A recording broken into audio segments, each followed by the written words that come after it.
Hi there. Welcome to Deep Space Nine at Nine-ish. I am your host, Jeff, possibly a changeling mater. and with me is my brother, Dave Mater, over there. Oh, hey, Jeff. As well as our Bajoran workers. Some say I'm the Mario of the Super Mater brothers. Some say you're the Wario. Some say. But we're here to talk about bar association tonight, not about our position on the Mater brothers. But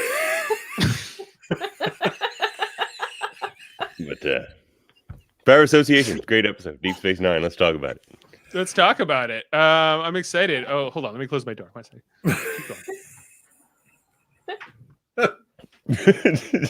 See, that's why I'm the Mario.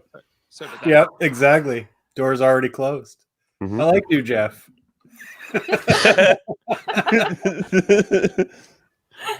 And I don't know if Jaemeel is going to be along. I assume he'll be at some point, but he didn't say so. But guys, bar association. We're talking about. I'll be Jaemeel next week.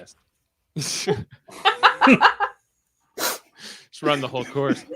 You have to be very careful with that one. Yeah, that one's trickier. But yes, guys, what an episode. Or not? Yes. I don't know. I didn't think I liked this episode before we watched it. I actually do think it's a good episode. I'm with you. I kind of feel the same way. I was like, okay, it's bar association, whatever. It's not. I don't remember liking it that much. Like, and I forgot that it had all this stuff with Worf in it, with like him, like him moving onto the Defiant and adjusting to life on the station.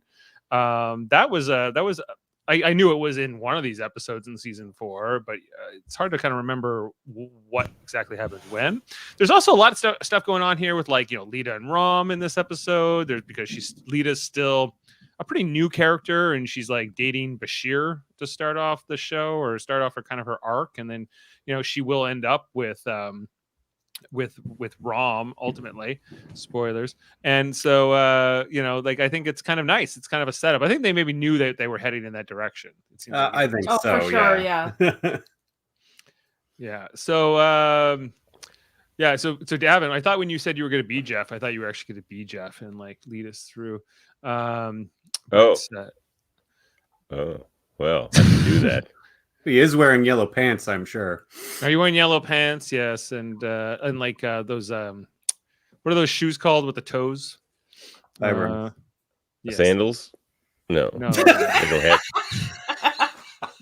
I mean, yes, that is correct. Those are shoes with toes. Sandals. They are shoes with toes. No, the ones what I mean, right? Like the Vibrams. I'm pretty sure I remember this episode well enough to lead us through. I can do it. Lead us through the plot. All what right. happened? What happened, Davan? Well, we start off. We have the Defiant return to the station, and or I should say, Worf's new apartment, and soon to be. So that's a pretty big plot point in this episode. Worf's moving into the Defiant. Well, yeah, and then when Dax says to him. He's like, I guess they were on a mission for a week in the Gamma Quadrant. He was in command the whole time. It seems like Dax was his de facto first officer during that period, also as pilot, because there's the same rank, right? But he's obviously in the command division, and he's like, this is a great ship. When we were going to the port here, it was a little sluggish, and she's like, I'll get the inertia dampeners going here. Don't worry. But she says, I think you're in love. And it's continuing this romance between Dax and Worf. Stuff I didn't pick up on the first time, or even more. Even I've seen these episodes again at some point, but I thought they were dropping hints here, just like with the Rom and Lita stuff. Maybe the way they set up Cassidy Yates. Don't forget about her. But just saying they're going to hook them up for a few episodes. Hey, go on a date with us. Yeah. Yeah, well, I guess so. But over at Quark's, Davan. Yeah. Rom's having a rough time. Business is slow because of the Bajoran, what is it? Cleansing. Yeah. the cleansing ritual that lasts a month. Of course, like it's not like they were alcoholic, holodeck obsessed people to begin with. Like, Yeah, what do not they like need they to were chill out very from? hedonistic. Yeah. Yeah. But O'Brien and pretty Bashir funny. are still going. They're going to play the battle of whatever. It's like the Battle Battle of of- Britain, only with swords. Clap Thor or something like that. So Clap Thor. Yeah. And O'Brien, he's a direct descendant of King Brian Baru. I am You know- a direct descendant of King Brian Baru. You know, that makes sense because the real King Brian Baru was the first in the O'Brien dynasty. So kind of started off the O'Briens. There was an O'Brien dynasty? Oh, yeah, lasted for 500 years. Oh. Well, Davan, do you know that there's a chance that our family might be related to royalty? I was just that- going to say, you remind me right? of O'Brien because you always are trying to convince me that you're royalty. Yeah, I like Davan and I are from we're part of this family called the Horn family, and through our mothers respectively, and who are our first cousins, and like if you go back like to like our Jacob Horn's wife Anastasia something or other, and if you look back to her ancestry, there's a chance we're related to some Italian duke who would also be related to all these other royal families potentially, but it's hard to prove. So it's I think all the proof you need is the name Anastasia. yeah, Anastasia Savari was her name, and she was apparently That sounds like royal. the great granddaughter of some illegitimate child who was somehow related to somebody, the House of Savoy, who in Italy, which would be connected to all these other dynasties and royal families. But was he a Union man? No, not a Union man. So we can't claim that. But yes, I'm like O'Brien though. You and I, Davan, we might be descended from royalty. Maybe Well, not. here's to illegitimate royalty. we're like a snow. All right, Dave Snow. Where were we? Dave- I love Oh, it yeah, that the home we remedies. really brought it up. The home remedies, Uh, yeah, that was kind of gross. The like plop plop fizz fizz right in the ear. It goes, Yep. Yeah, watching that again, and again, this episode directed by LeVar Burton. Oh, There's some interesting stuff here. Like even just watching, he has this like what is it? He says it's one of Mookie's home remedies. yeah. He pours this whole thing down, and like obviously he's wearing prosthetics. Like I don't think he actually poured that into his ear. So it's like you see it kind of like drip down his whole like shirt. It somehow it I guess just absorbed into his costume. But the whole thing here about like the Ferengi, they don't give you paid sick leave. They don't believe in treating people well. They want to exploit everybody. He couldn't leave from his shift to just go see if there was anything wrong with him. Which is Doggone literally across severe the hall. fine. Yeah. He literally has to walk across from Yeah. the infirmary is really close. No sick days, no vacations, no paid overtime. Doesn't happen. I'm also pretty sure if he was sick, he could just get Bashir to come to him. Like, Yeah. Bashir is literally always there. That's playing true. darts. Playing He was in the darts or holodeck at the time. holo suite. Yeah. Mm. He Yeah. was It's knee just, deep in bodies at the Battle of Clapthor or whatever.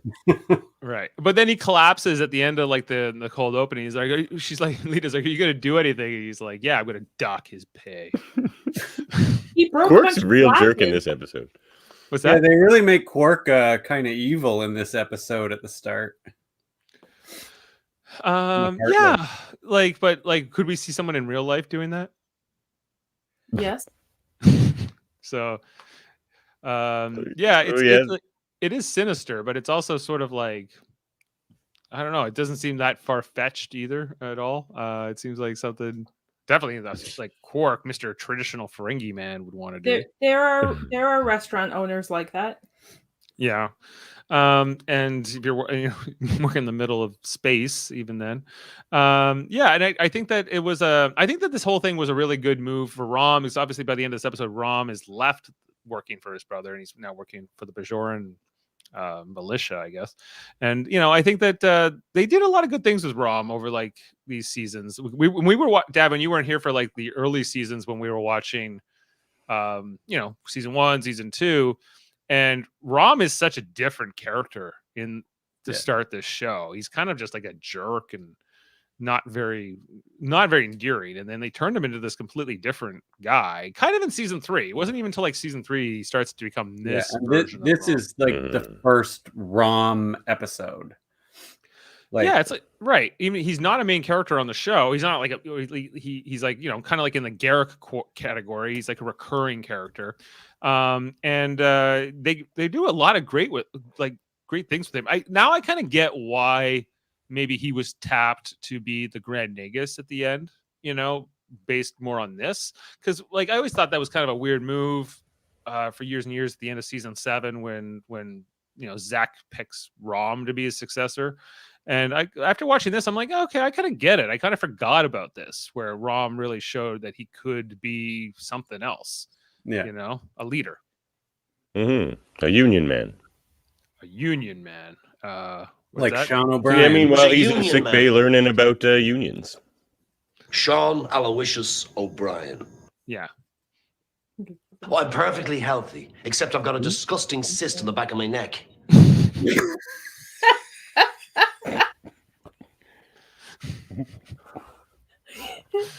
Yeah.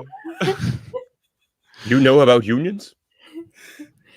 Yeah, you know about them? Of course I do. Don't you know who ran the coal mine? What was it? It's such a The weird anthracite strike in The 1902 in Who do you Pennsylvania. think led the Pennsylvania coal miners during the anthracite strike of 1902? I have no idea. Yeah, so there's just I like how the idea gets put into his head by Bashir after he's treating him, and he's like, "How long have you had this infection?" And he was like, 2 to 3 weeks. He's like, "You could have died from this. Like, it's pretty serious." And he's like, "Well, you don't get it. I don't understand. Like, Too much okay, Umox. Too much Umox. I love that With scene himself. with himself. Who's the lucky girl? And then how aggressive he is. He's like, "Do you want to do something about it? Do you feel bad enough to do it for me?" And he's presenting his gross pussy ear. and she still marries him in the end." It works. Apparently it does. Yeah, and this whole and then when she comes back, or he comes back from it, then he's like, okay, like the cleansing ritual is it's killing our profits, so everyone's got to take either a third pay cut or we got to lay people off. And Lita says she can't afford a pay cut. Okay, so we learned in this episode, Davin, that Quark doesn't have to pay rent or energy costs or anything or maintenance for his bar. Well, that was set up in the first episode of the series, I think. Yeah. When Sisko's trying to bribe him to stay. Does Lita have like expenses that were like, that's the part I don't understand. Like, does she have to pay rent for her quarters? Oh, yeah, I think other people do. I would think so, but it would be to the Bajoran government, not to the Federation. Yeah. Mm-hmm. But then why? Yeah. But then I don't maybe know, she yeah. has family back on Bajor and she has to send money for like blankets and stuff. Blankets, orphan blankets, probably. Or yeah. Yeah. I believe Quark makes them buy their own uniforms. Yes. Yeah. Death is fine. Losing our own profits is not. That's probably in the rules of acquisition. And this is, I guess the conversation with Bashir really and maybe the near death experience kind of galvanizes Rom to confront Quark, and says, reconsider this. You have to reconsider this. We can't do this. He's like, okay, I'm reconsidering. Okay, no. Yeah, I've reconsidered. And he's like, brother, and he says, Don't brother me. you're going to regret Never let this. guilt tarnish your lust for Latinum. The only thing I regret is not being an only child.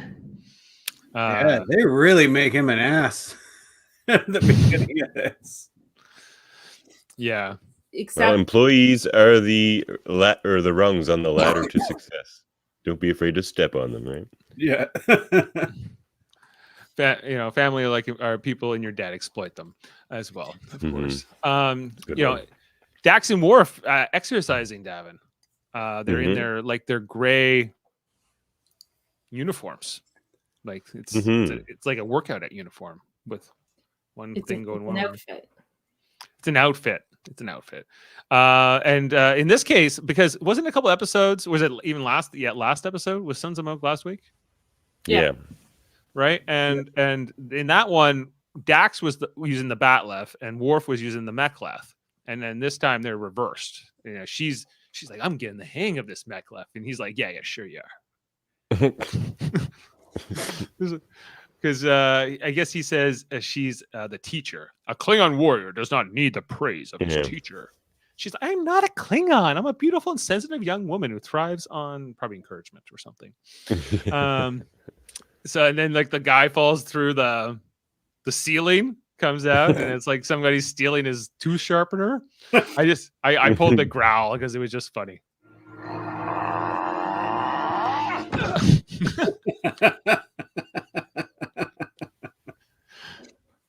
This Batak. This Batak just robbed my quarters. These things happen. They did not happen on the Enterprise. Yeah, Like literally one of the last people you want to rob for like a lot of reasons. He's not going to have anything that you want. It's not like you're robbing Quark and there's all kinds of good stuff in there. Yeah. Apparently, everybody wants that tooth sharpener. No. Everyone, who wouldn't? I guess if you have sharpened teeth. Yeah. And then Odo's like, oh yeah, really? Stardate 46235.7 Ferengi privateers led by Damon Lerman boarded and seized control of the Enterprise using 2 salvaged Klingon birds of prey. I don't remember that. The first season, there were a lot of Ferengi episodes, and some of them were quite forgettable. Yeah. Yeah. Like there was an episode where they used Ferengi birds or they used birds of prey to do it. That was the part I don't remember. I remember like Ferengis taking over the ship a few times. And then Berlinghoff. I love Berlinghoff Rasmussen. It's the episode Rascals. Rascals. That's when they're kids. Yeah. Oh, so that's the one where Yeah. they used it. Okay. Okay. And then Berlinghoff Rasmussen, who Kevin played in Star Trek Radio Theater like about a year ago. Lucky Duck. Yeah. The great Matt Frewer. Yeah. Right. I think Odo makes some good points here. He's like, okay, if you guys can't even keep things going on the Enterprise, like what do you expect to happen here? It's a much bigger place. It's the open port. We got Have you ever aliens. seen Odo as happy as he was in that moment, though, where he's just like, oh, really? It's the biggest smile I think he does in the whole series. Except when he's Curzon. Yes, Yeah. exactly. Mr. Odo. I love the Odo Worf stuff. Like they just dig at each other. I love it. It's irritating. Yeah. Yep. It is. It's like they understand each other, but they still dig at each other. Well, And I'm Worf's not the- in Starfleet. He's not. He's not. He doesn't play. He's a he doesn't Bajoran play- worker. He's a Bajoran worker. And then and then the whole thing where Rom forms the Union is the next scene. You know, he gets the whole crowd. He's like, Quark's screwing us over. They're like, yeah. They're like, we need to do something about it. They're like, what? You know, and then like, I like how they can't even say the word. It's like a dirty word. It's a taboo word. You know what? He should have just fired Frule. He sucked anyway. Yeah, the guy who Make some like layoffs. Just the fire guy who Frule. caved to the Yeah. pressure. Yeah. We're going to Immediately. form a Immediately. union. caved.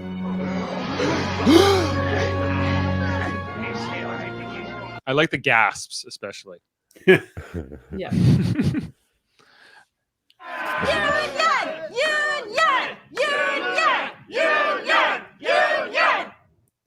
I love in this whole episode that Lita is like the most for it, and I think, of course, she is. She has nothing at risk. Oh, like I think that these Ferengi, like you have to sympathize with them a lot more. They have a lot more at stake. Their families are gonna get fined, maybe thrown off this tower or something, turned into worm mulch or something. It sounds pretty grave. She's All like their the bully's accounts closed. sidekick, who's just like, yeah. And then there's a bunch of like background guys who don't talk, a bunch of extras. Hey, was one of those Ferengi Aaron Eisenberg? For sure. You think so? Which I think one? so. I don't Did he think. talk? Yeah, Yes. yeah, he talked a lot. No, I don't think so. So Frule was played by Emilio Borelli, and Grimp was played by Jason Marsden. So no, Aaron Okay. Eisenberg was not here. But I think is this which one? Okay, I got. Maybe they were using his teeth or something. Hey, Jaemeel. Welcome. Was it this Of guy? the O'Briens. No, No. Was it this guy? maybe. it's Ferengi. Guess who? Because we thought that Aaron Eisenberg might be in this episode, but he's not. Like the guy played Nog. Jaemeel, how are you doing? I'm okay, and yourself? Sorry, I had a furnace issue that needed my attention. Oh, it's okay. We won't dock your pay. How are things with Clan O'Brien? Yeah. Well, people ask me, Jaemeel, I didn't know you were a Brian, and I tell them there's much they don't know about my family. Yeah, exactly. Much they I don't am know. a direct descendant of King Brian Baru. Don't forget. Yes. 500 years. Do you have any Right. union men in your line? My father was a union man. He was Yeah. a union man. I am and not. We were just getting to the part of the episode where we were talking about where Rom kind of formed the union, or we first pitched the idea to the staff. Union. What was it? The Guild of Restaurant and Casino I thought Employees? the bar association, or you're right. The guild. Yeah, you're right. The official name they form is the Guild of Restaurant and Casino Employees. Mhm.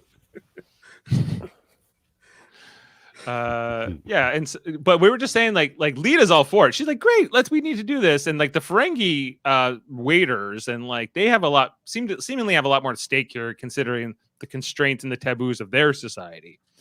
However, the other cultures never seem to be too understanding about that part of it. Whereas like they are more tolerant about like some of the aspects of Bajoran culture or Klingon culture or whatever. I guess this is, maybe bleeding into the issues that came up even when Worf stabbed his brother in the heart last episode. How much tolerance can you go? How much cultural diversity can we handle?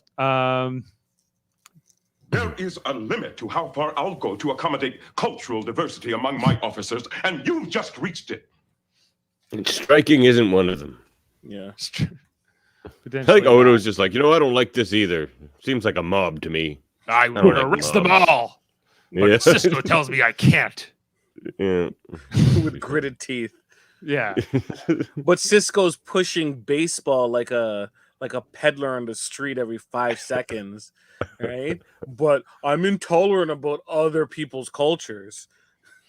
Let's Yeah. play baseball. Throws a baseball at you. Jeez. Yeah. And don't forget the hot dogs. Yes. And jambalaya. Baseball and jambalaya. Now, what happens if an alien culture likes crack? You're saying that the culture there were can't... those episodes. Yeah. Right? Remember Hence- that? It was an episode of TNG. Yeah. hence- That sounds like baseball. crack. Crack. Baseball. Turns out, though, they didn't even need the crack in that episode. No one does. They just like it. Oh, well. It makes them feel good. The whole scene where Bashir is removing the cyst from O'Brien's neck. Yeah, I love it. Yeah. You're just messing with him. I love it. 2 heads are better than 1, though, Chief. I'll get you. I'm perfectly healthy, except I've got a disgusting cyst in the back of my neck. Yeah. just another day in the office for Bashir. And this is the whole thing where O'Brien becomes like the biggest supporter of Rom and the Union, right? talking about his family history, talking about those coal miners in 1902. Sean Aloysius O'Brien. I didn't forget. That apparently every Ferengi should know. What you know about They Sean don't learn of Aloysius? unions. Yeah, he had 38 bullets in him. Was it 34? It was- I'm surprised it wasn't 47. Spoiler alert. They fished his body out of the You know Allegheny how- River. If you know how bullets work, it was 47. He was a hero. He was a Union man. But like, Union man. and More this than kid anything. gets him going. And then right over to O'Brien and Worf, where he's like, okay, I don't know what O'Brien had to fix for Worf. I guess his console Was up it in an ops. OPS relay? Yeah, so I guess Worf couldn't do his work. It's like your computer going down, and tech support is like, sorry, man, you got to wait. The words "move along home" have been banned in the Federation. That's Hey, that is the darkest timeline. it's It's only true. a Ferengi game. culture does get no respect from the Federation, but it's because they don't want to woo them into the Federation. They're not fit or as tolerant to. They're like, we're The not eager for outsiders. your membership application. Yeah. It's only a game. Second shap. Only children start on the second shap or the first shap. Yeah, and so the whole thing here where he's talking to Worf about like how much he loves it here on the station compared to his old job on the Enterprise, and he talking about, bored I got just hanging around in transporter room 3, waiting for somebody to need a transport. He's like, things are all breaking down. They talk about like the Cardassian, the Federation, the Bajoran technology not working together well. Did you know there's actually 14 transporter rooms, so they didn't even really use 3 all that often? It got really boring on the Enterprise. Redundancy. Yeah, plus they have the cargo bay transporters. They and it seems like you could probably get the computer to run the transporter, but no, they have a guy to do it. They had O'Brien. Somebody has to watch the Tolerate buffers. working in this environment. How do you tolerate this? And he's like, this is great, man. You'll adjust to it. And I like this arc that they have with Worf trying to adjust to this new environment, right? I think it's because he's like coming in season 4, right? Maybe like The they did line with though 7 and 9. that he says, which is kind of like, I don't know, a bit of a meta line, I guess, where he's just like, perhaps it is you all who will have to adjust to me. It's like, I've been in Star Trek a lot longer than you guys. Like, what's the bullshit? Get on my level. Yeah, exactly. And it's kind of what happened in real life. Like, they all changed when Michael Dorn showed up. They became a more cohesive cast. Mm. Did Avery Brooks though ever like mesh well? Like, because I always get the impression that he was I guess it was not just Avery Brooks. It was also like Rene Auberjonois, they were both kind of Big difficult personalities. people, big personalities. I get the impression that they were the two hardest to get along with, maybe behind the scenes. And The alpha dogs on set.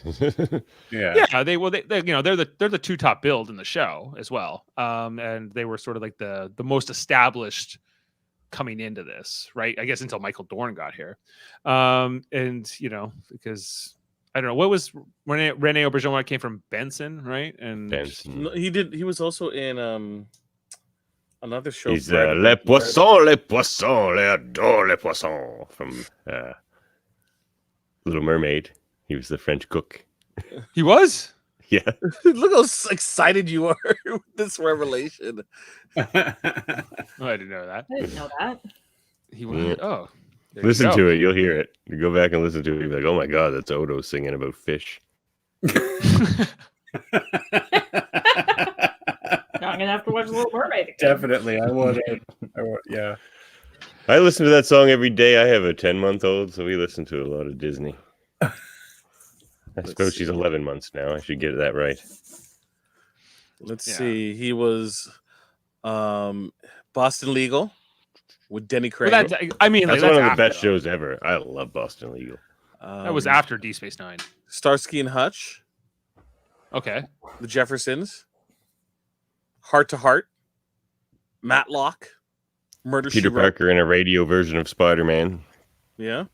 L.A. Law, Chicago Hope, the Bob Newhart Show. Kevin is the oldest person present. How?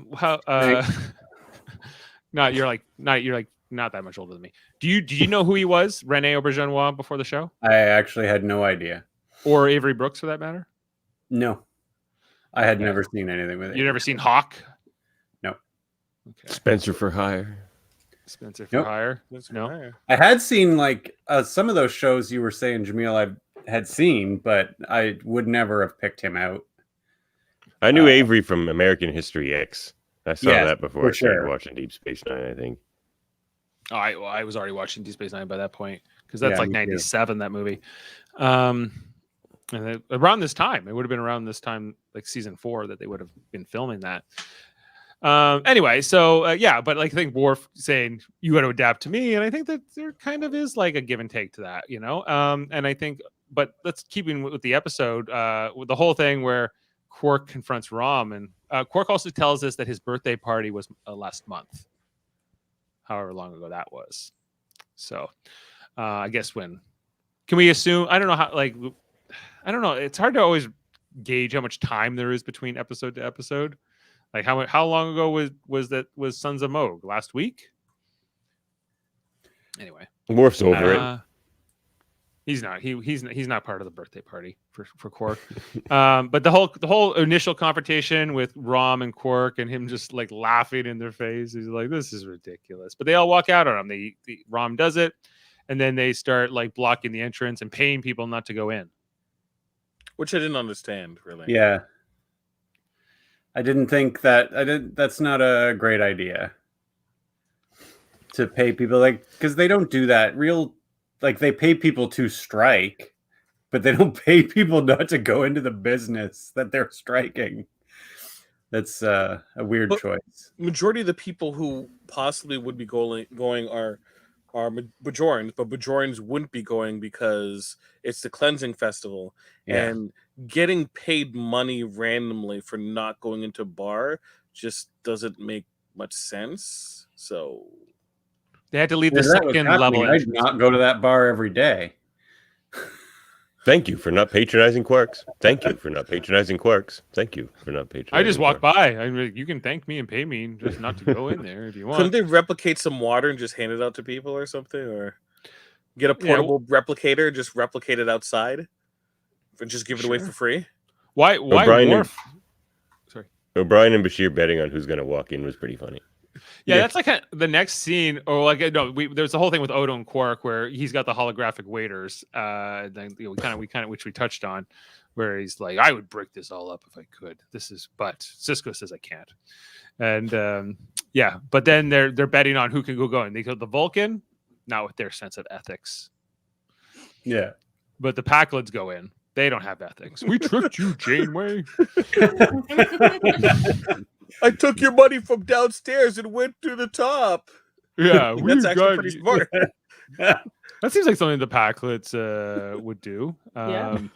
We tricked you, Janeway. We never wanted peace. We look for things. Things that make us go. Dabo girls. And then so of course, Worf goes in. Worf goes in, but why does Worf go in? I think it's one of those times he was going in. He likes to sit at the top level and kind of watch what's going on sometimes. He needed his prune juice. Yep. He wouldn't have been aware of the strike because he lives on the Defiant. Not yet, though. And replicated prune juice is just not prune juice. He needs the real thing. It's not a warrior's drink if it's replicated. True. This is a good point. So. But we never really get these. I would have liked to have seen the argument with Worf and O'Brien. Exactly what happened, because O'Brien admits that he shoved Worf first. Let me tell you about Sean O'Brien. Let me tell you Sean Lewisius O'Brien. He probably poked his fingers into him and pushed it a little bit too hard. Yeah. Remove them. And then there goes the shear over the table. You're smart. All right. X, I love it. I'd be remiss if I don't. Elimino P. Lord X. I am hungry. You should eat. You are smart. Red You alarm. are smart. Red alarm. Packlet At sighting. least they got the color right. Reddish alarm. Green alarm. Yeah, Hey, and then Cisco. the dressing down from Cisco in the next scene. Mwah, love it. Yeah. Just like, I cannot believe what I'm seeing. I cannot believe. and then Do I look like I'm ready for an explanation? I look like I'm like ready. I for am an ready. explanation. I am ready for an explanation. No. I am still yelling at you. You can explain when I'm done yelling. The And he funny thing leaves is, them that in- at least, as I recall in that scene, you don't really notice that they're all standing in the holding cell. It just looks like they're sort of like in his office or something. And then their conversation is done, and everybody's just like, can we get out of here, kind of thing. But it's pretty funny. Oh, I knew they were in the realize holding in the cell. Oh, did you? Okay. Yeah. I didn't know. And it was also like, I'm like, if you break up a bar fight, do you normally put all three bar fight people together into a small room? Well, if you need to shoot them all at once. Or yell at them all in the same place. Yeah, exactly. Yeah. Yeah. You stand there and you wait until I'm finished yelling at you. Yeah. I'm thinking- Yeah. It is like, I'm leaving in here overnight. I had to let you in the morning. Like Cisco, he doesn't fool around.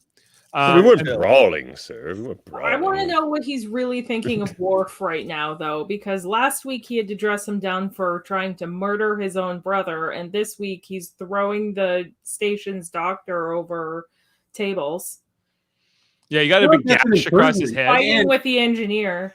And the fact that Bashir's the only one that got hurt, I think Cisco's into that. Yeah. He went back to his office, is replaying the security cameras just over and over. Well, they wouldn't even let Bashir use a dermal regenerator on that gash on his head. They're like, no, you gotta use it, have that all night. Not enough budget for separate cells. No, we can use Quark rent free. And I mean, they free give Quark free logic. They don't have money for separate cells. That's right.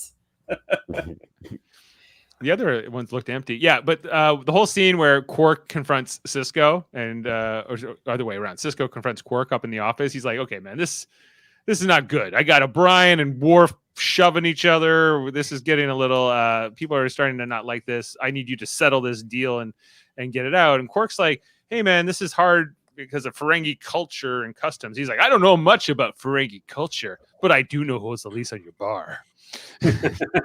Blackmail strikes again. Yeah. I think he knows quite a lot about Ferengi culture. He seems Yeah. to do it quite well. Thank you for understanding my pun. Yeah. Blackmail at it again. 5 years of Thank you. back rent plus power consumption plus repairs. It's a lot of latinum. He goes, that's right. I don't think Dave got it. No. You didn't get it. Blackmail at it again.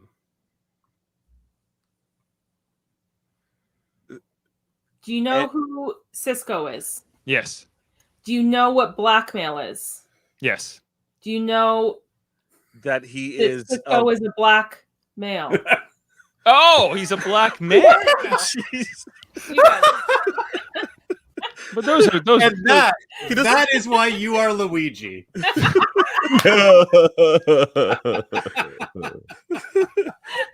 Dave does not see color, folks.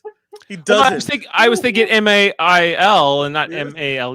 That's why it's a play on words. It's a pun. Jeremy says, "Boo." Are you booing me? No, I think he's booing the terrible joke. But at the same time, also probably booing the fact that you couldn't pick it up, though. I couldn't get it. No, no. Sorry. But yes, good job, Cisco. Way to blackmail is a blackmail. And then we got the whole where Quark tries to bribe Rom. You know, like the Slips, first strips, or bricks. Slips. Slips. He's like pennies, dimes, or pennies, nickels, or dimes. He's like, it wouldn't matter if it was loonies. I wouldn't do it. If it was a lucky loony from Eddington, wouldn't happen. And this whole like the dynamic, like this episode is important for the Rom and Quark relationship. More, as much as like that episode where Quark tried to get in the way of Nog going to Starfleet Academy, right? And like that was where kind of Rom first really said, if you ever get in my way again, you will, in the way of Nog's happiness, we will not have it will not be good. Remember that, brother.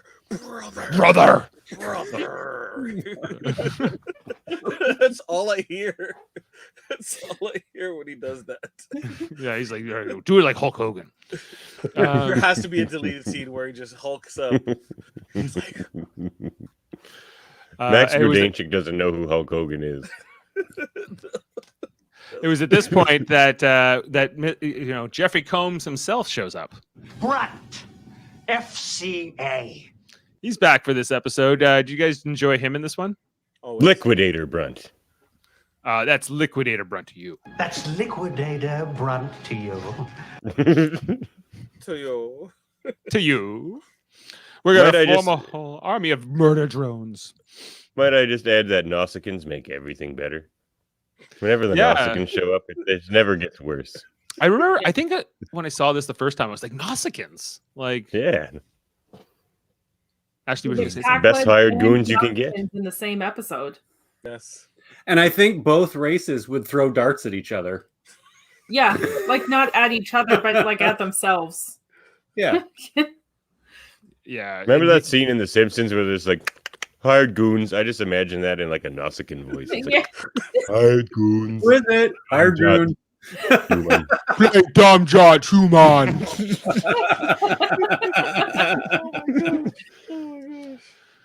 I wish these Nausicaans got to talk more. Yeah, and then yeah, that's true. When the whole scene where he like FCA, he confronts all the Ferengi like waiters and that I think it's Fruel was his name. Fruel. The one. Fruel. He just like caves. He's like, I'm sorry. He's like, I'll throw the rest of them off the tower for you. Yeah. If this was Ferenginar, I'd have you all taken to the spire of the Tower of Commerce, displayed to the crowds in the great marketplace below, then shoved off one by one, like to their deaths, right? Small children will bet on where you land is my favorite. Like that's how early it starts on They would Ferenginar. take their remains and feed it to grub worms. Gree worms, yeah. Green worms. Razor-toothed gree worms. Your spirit They Fruel's may like, be succulent, but sometimes they bite back. He also says that if you don't go back, he will their accounts will be confiscated, their families fined, their trading permits revoked, and they'll be ruined. Rom points out, though, he goes, what is he? He says, I love it. Rom points out that they're all poor anyway. What do they care? Like, if your he's accounts on basically like, Ferenginar were worth like anything, me. you wouldn't be later here. Yeah. yeah, how much they care about their families or any of that, or how much of that's an active threat, I don't know. Because families are just to be exploited. just to be exploited anyway. So Their lush financial foliage is burning like wildfire. And then Rom like, except for Fruel, but like the rest of them stay with it. They're like, yeah, you're right. Like, let's go back to the picket line and take the fight to Quark. So it doesn't work. The intimidation doesn't work here. So what do you think they end up doing with Fruel at the end of this? I don't know. He's like, he never got permission to get back up. 47 bullets. Poor Fruel, they pulled him out of the Allegheny River. Oh no.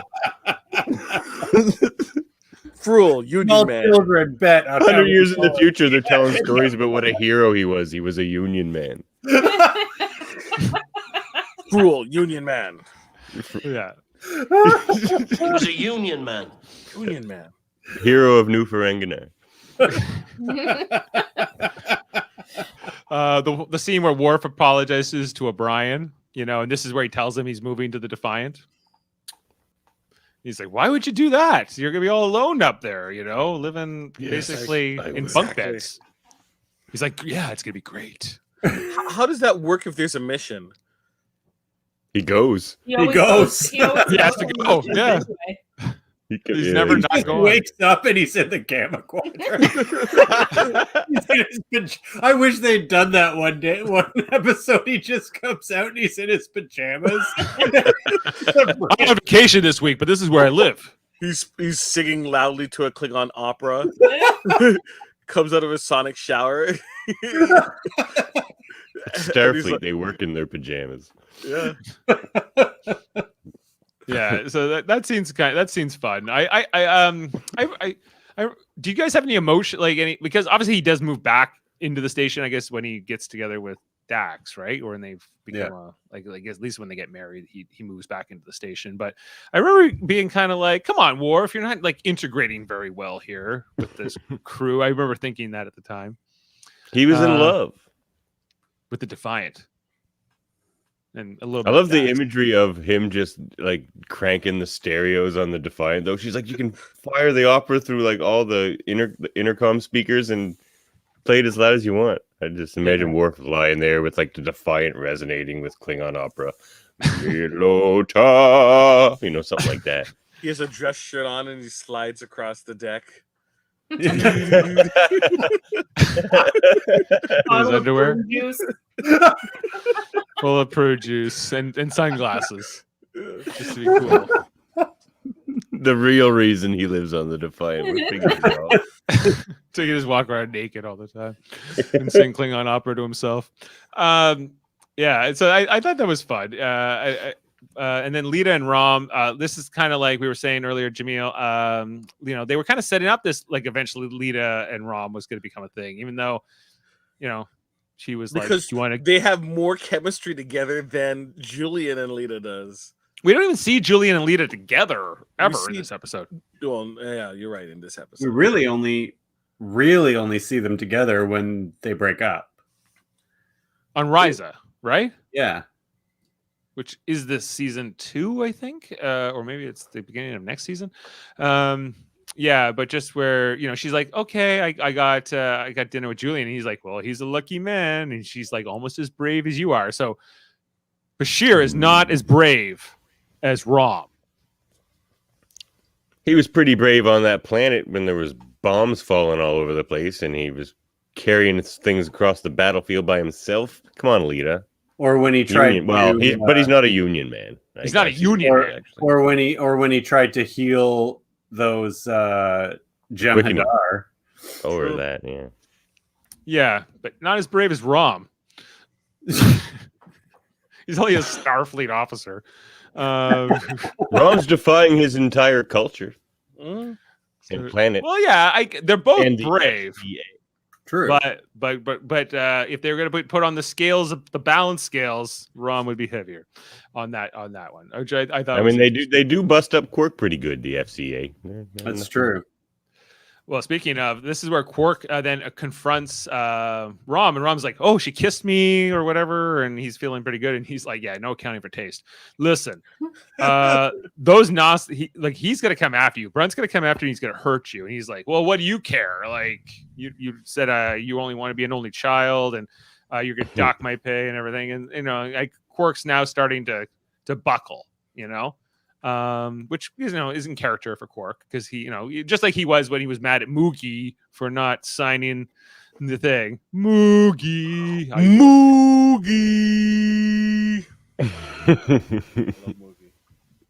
I love when people reference Moogie.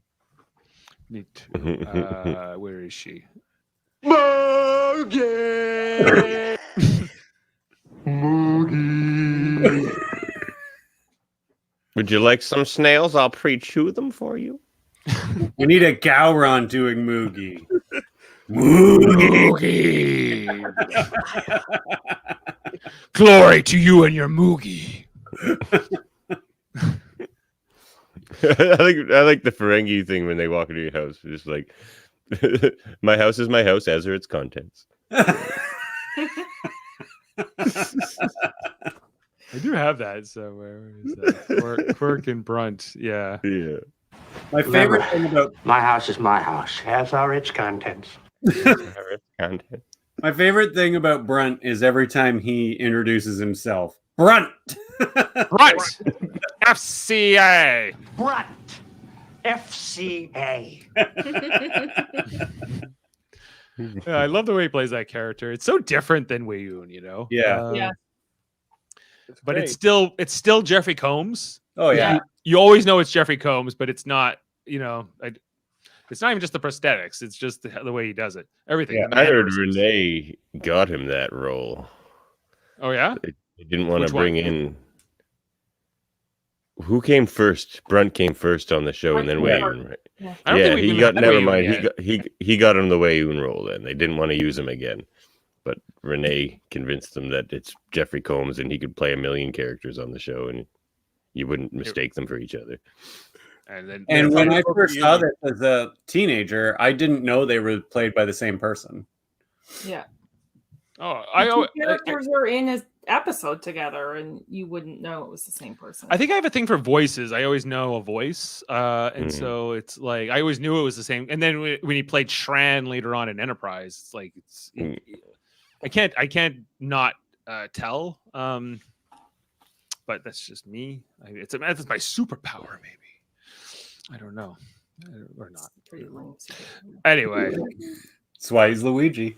this is why I'm royalty. You know, No, Luigi. direct descendant of King Brian Baru, maybe. Who knows? And then like the thing where Quark is to see Brunt and they're throwing the darts at each other's chest. And he's like, all these Nausicaan games hurt. That's how they go. And so this whole idea where Brunt's like, okay, we can't go after Rom because he's the leader of the movement. We'll create a martyr. So we have to go after someone he cares about. Nog's not there. He's at Starfleet Academy, which I guess would have been his next choice. So, and then Lita is why they rule out Lita for some reason? Because Brunt has a crush on her. Yeah. Oh yeah. He's like, it wouldn't be right. But Quark seemed to be willing to go along with that for a minute. Yes. Oh yeah. He was all for it. He did not give a shit. Yeah. Wait, what did he say to her earlier? I don't pay you to think. She's not even a Ferengi. I know. Nobody's gambling. How can they if you're not at the wheel? You're not at your post. Yeah, and so and then we click over and we see the aftermath. We don't actually see the beating of the Nausicans on Quark, but it looked like pretty bad. He beat them at Domjot. Domjot, human. He talks about shattered his left eye socket, broke 2 ascending ribs, punctured the lower lung. I guess they have higher lungs and lower lungs, Ferengis. But okay, here's my question: why is it necessary for Quark to press charges? Shouldn't this just be a crime? Does the victim's decision come into play here? Should it? It was a private establishment, most likely. They beat him up at Quark's. So, what other impact is there? Things work in the rest of the world a little different than they do here. Here, the police press charges. Yes. When there's a crime. But in other places, it's the person that the crime was committed against. They get to decide if they want to press charges. Is that an American versus Canadian difference? I'm not sure if it's an American thing specifically, but I know that's what I think, but I don't know that for sure. We just saw this walking around in the Kalis underoos.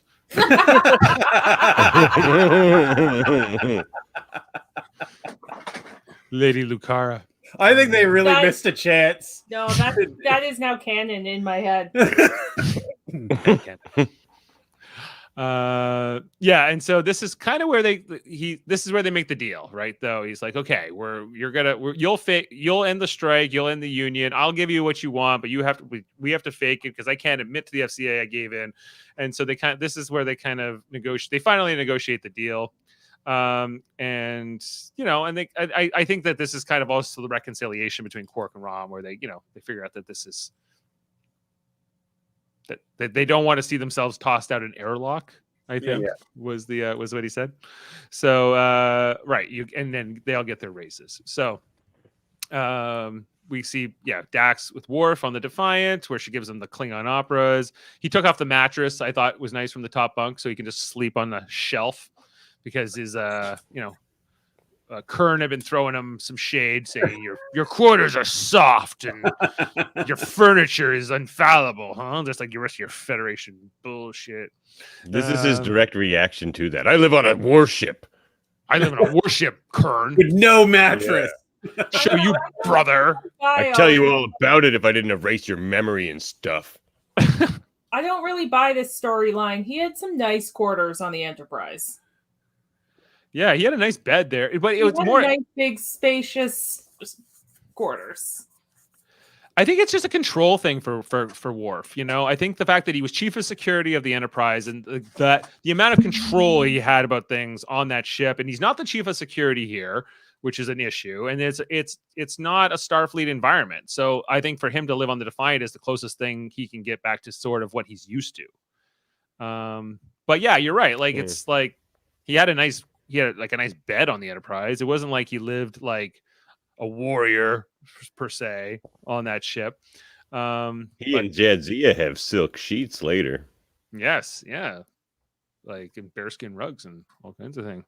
But I do like that. Like, she's like, sooner or later you're going to have to adapt. And he goes, and perhaps in the end, all of you will have to adapt to me. Jane came by for that one, and because I often say when I'm talking about my feelings, she's like, you gotta like accept people for who they are, and I'm like, no. No, I don't. They have to accept that I don't accept them. Yes, that's what needs to be accepted.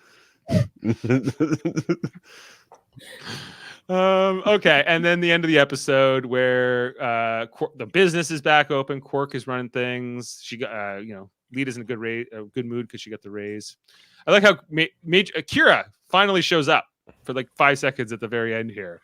Was she in this episode? Yeah. Yeah, at the very end. Because Bajoran Lent is over. The cleansing ritual is over.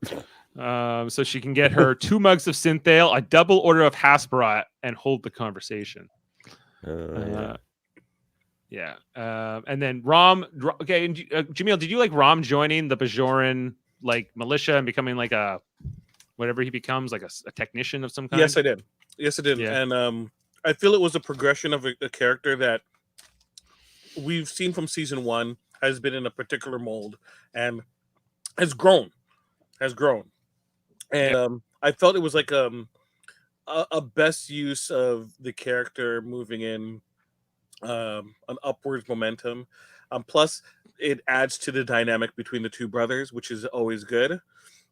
And as we're having Lita being the additional member of the crew that is part of the bar, then we have Rom being able to do something else so we can get another perspective. So we're not putting all of our eggs and conversations in one basket. It kind of spread things out a little bit, which is good, I think. It provides story dynamics. Yeah, there were 3 or 4 lines in this episode too that like really hinted towards it. I didn't remember that. I thought it was just. I remember it being more abrupt at the end, and he's just like, "And I'm an engineer now." But they actually really kind of build it up in this episode really well with a few lines. Remember when Nog was like making that play to Cisco to sponsor him to go to Starfleet Academy? He's like, my dad could have been chief engineer of a starship, and I think paying that off. I think more and more because early on Odo's like, Rom's an idiot, he couldn't fix a straw if it was bent or whatever, but that's not true. Odo is kind of an idiot sometimes. Well, I think this is where we start to see an expansion of what anyway I consider the main cast, and Rom ends up not being a sidekick anymore. He's now a main cast member. He starts off as just Quark's sidekick. Yeah. Right. Yeah. I've always been smart, brother. I just lack confidence. Exactly. Jeremy is explaining if the victim doesn't want to press charges, it makes it harder to get a conviction, but it's still Still wouldn't stop them from going. And that's the end of the episode plot-wise. Do you guys want some details discovered by Dave? Sure. Yeah. Ooh. What's the theme song? How many 47 references? We'll have to see. Just the bullets. Just the bullets. It wasn't even 47. Yeah, I don't like the theme song. Will be Scotty from last night going. It's green. Well, it's green. It's green. The original title of this episode was The Bar Association, but it was shortened to just Bar Association. It's Good cleaner that way. choice. It's cleaner that way. Just drop the Yeah. Facebook. It's cleaner that way. Ira Stephen Bear based the scene where Sisko is berating Worf, O'Brien, and Bashir for brawling upon a similar scene in the 1948 John Ford film Ford Apache, in which John Wayne similarly chastises Victor McLaughlin, Dick Foran, and Pedro Armendáriz. According to Bear, though, any similarities to the original series episode, The Trouble with Tribbles, were unintentional. I guess it's been compared to that scene where Kirk berates everyone. I want a name. I want to know who threw the first punch. And all those kinds of things. In the pronunciation, Isn't that kind of like artsy fartsy though? It's like, oh, that was obviously a tribute to Troubles with Tribbles, and it's like, no, John Ford, bro. He said it exactly that way. He said the bro too. As mentioned earlier in this episode, this was directed by Mr. LeVar Burton himself, as you can see. Love the earring. In character, apparently. Yes. Ready for TNG. Ready to go. Yeah. Well, He this has his around phaser on his belt there. He does, doesn't he, or something there? Did he just get off the set of Babylon 5? Don't He's even better joke. than that. No, he's not. You know, Babylon 5 was a great show. Okay, don't get me going. The two Nausicaans were played by professional dart players James Lomas and Sean McConnell, specifically for the scene in the episode where they have to throw darts at each other. Of course they I don't feel like you need to be a professional to hit a person with a dart from 3 feet away. Well, they were risking it. It's like that meme when you order your DS9 off of Wish. Sorry, Dave. No problem. This episode is a favorite of Armin Shimmerman because it deals with a subject that is close to his heart: union problems. Shimmerman sits on the board of directors of the Screen Actors Guild, SAG, as it's known, and he's very passionate about labor-related disputes. People think of this as a comic episode, and it is, of course, he says, but in truth, it's really about union management problems. The irony of it is that I play management in the episode. So I thought that to make Rom have a reasonably hard job as a union organizer, I would have to be tough about it to show the struggle to the audience. Although you don't see it on TV very often, this is something that goes on in America all the time. And director LeVar Burton is also of the opinion that this is not a completely comic episode. The execution of the idea was whimsical, but the situation was absolutely serious. It's a serious drama, a powerful struggle between two brothers, and that's family ties. Not family, not like sha-na-na-na, but not that one. Jeffrey Combs. Did you feel that they should have added at least one dramatic insight into the struggles of the workers? You think like there was not enough setup here? Well, there was the whole Rom thing, I guess. It was him not being able to even go get medical attention. That was their setup there. And that he could have died in 48 Yeah. hours. Right. Yeah, there was maybe yeah, it's kind of a quick setup, and it's done very comically, so I think it does take some of the gravitas out of it a little bit. But Lita isn't struggling because she's able to go on dates with people, during this strike. Yeah. So she's married. Rule doesn't get to take days off when his back is acting up. No. Pretty bad. Fool. This is the first episode to confirm the name of the Ferengi homeworld as Ferenginar. The name was first used in the script of Family Business, but they never said it. In his conversation with Worf, Odo references the events of A Matter of Time and Rascals, as we mentioned earlier. Rom's reluctant confession of self-administering umox is the first allusion to masturbation for any species in all of Star Trek. That's a detail. Lita's reaction to it is the best. Yeah. It was the absolute best. Yeah, he's She's like, "Girls, oh. Yeah. Who's the lucky woman? Nobody. I don't think Julian would appreciate that. We can ask him. what if we ask him? Can't hurt." See, Rom does not have intolerance towards sex work. There is an inconsistency in Miles O'Brien's story about the 1902 coal miners' strike in Pennsylvania. The strike occurred in the anthracite coal region of eastern Pennsylvania in the Chesapeake Bay watershed, but the Allegheny River is in western Pennsylvania, and the Ohio River watershed. So They tried to hide the body upstate. Whatever. Yeah.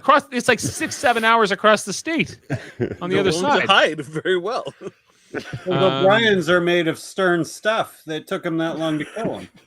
They had to drag him by They horse put after shooting him that many 47 times. bullets in him. Miles O'Brien claims to be descendant from the Irish king Brian Boru, who lived from 941 to 1014. This is largely correct, as the Irish surname O'Brien literally means descendant of Brian Boru. Miles simplifies the Battle of Clontarf as being Irish versus Viking, but in reality, it was Irishmen of Munster versus the Vikings of Dublin. And It's Munster Irish- that they ruled for 500 years, the kingdom of Munster. Yeah, those Vikings. And I think those are all the details for tonight. So it's green. Okay, and with that, we will bring up the ratings. Green alarm. Green alarm. Greenish alarm. I don't even have the document open yet. Here we go. Sorry, guys. That's okay, forgive. It's all right. Thank you. Bar Association. Okay. Jeff? No, Jeff's not here. We'll get his next time. Okay, I'm gonna go first. Are you sure? Yeah, I'm sure. I'm going higher on this one. I'm going an 8.5 for this. I didn't think I'd be that high. I like this more than Sons of Moke. Oh, 7. 7 for Jaemeel. He didn't like it as much. No, it's good, but it's not great, so it's 7. 9.2 for me. 9.2 for Ashley. Kevin? I apparently enjoyed this a lot. I'm going to go 9.5. Oh. Evan? 9. And 9. Wow, I'm the You're the low vote. Well, maybe when Jeff will get his vote in here. Jeff will be low. He doesn't He like the doesn't like Ferengi Ferengi. stuff. He'll be low, so he'll bring that back down. I just want to quickly check what the IMDb score is. I love the But Ferengi Jeff stuff. I is a really must union not be man Jeff. now. That's true. 7.5. And as mentioned, not so far away from mine, huh? Not so far away. Sorry guys, I'm just trying to. I can fill this in. Come on. LeVar Burton, right? That was the director. Mhm. Yep. And the writers were story by these Barbara and Jennifer Lee.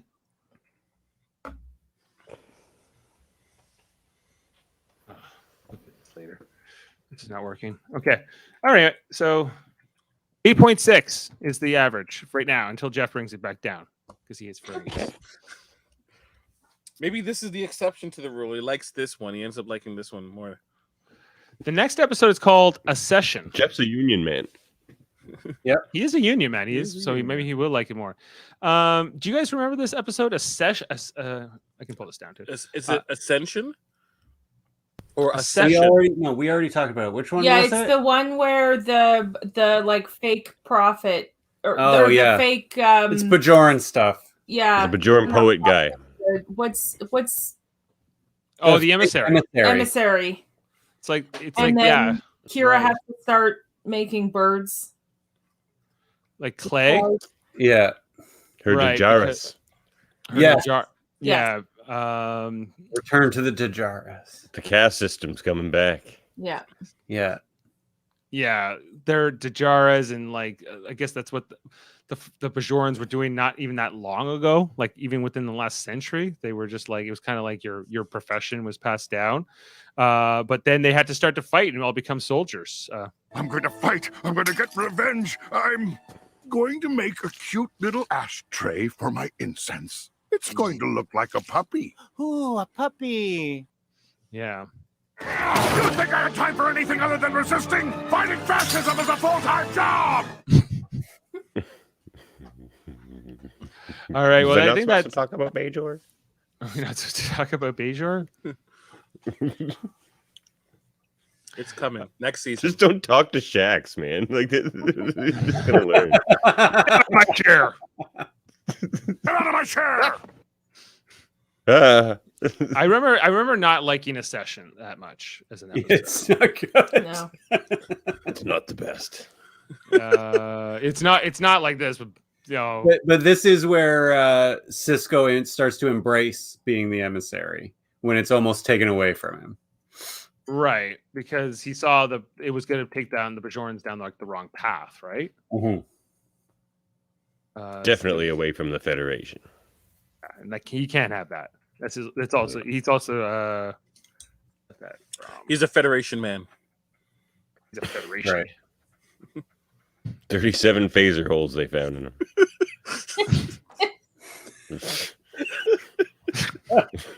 At least it wasn't 47. I laugh so hard for that, but still. You're always my biggest supporter, Jaemeel, and I. Oh my gosh! All right. Well, I'm gonna. So this was normally when Jeff would ask me what we have going on, but I'll just tell you. Yeah, Dave, tell us. Well, guess what? Here on Live Long and Podcast, we're talking about Star Trek all the time. Your pie's weak. We get to discuss. And it disgusts me. Bajoran stuff can be boring. Yeah. Oh, not only can it be, it mostly is. But unless it's Shax. Unless it's Shax, the best Bajoran ever. Yeah. So on Monday nights we talk about Star Trek: The Original Series. At least we will for another 2 weeks. Last night we talked about the episode By Any Other Name. Which is one of my favorite episodes. That was really fun. It was a late one. I was doing that with my dad and with Adam Woodward. And next week we'll be talking about The Cage, the original pilot with Chris Pike from 1965, I think. And then our final episode is going to be called All Our Yesterdays. That's the final episode we have to watch. So only 2 more episodes on Star Trek: The Original Series Monday nights. Then it will be replaced with a Star Trek Enterprise rewatch, which will include Jody Simpson, Adam Woodward, me, Kevin Millard. Yeah, it's been a long road. And we're gonna be talking about that, and whoever else wants to jump in week to week. And then we also have, of course, Tuesdays here at D Space Nine. That's the continuing mission goes to watch every episode in order, and then on Thursdays, as of last week, we are now covering Star Trek Prodigy, along with Jessica Chan and Davan, who, of course, is not Jeff, but he's been with us this whole podcast. He's from Locutors of Trek. Surprise! We tricked you, Janeway. I tricked you, Janeway.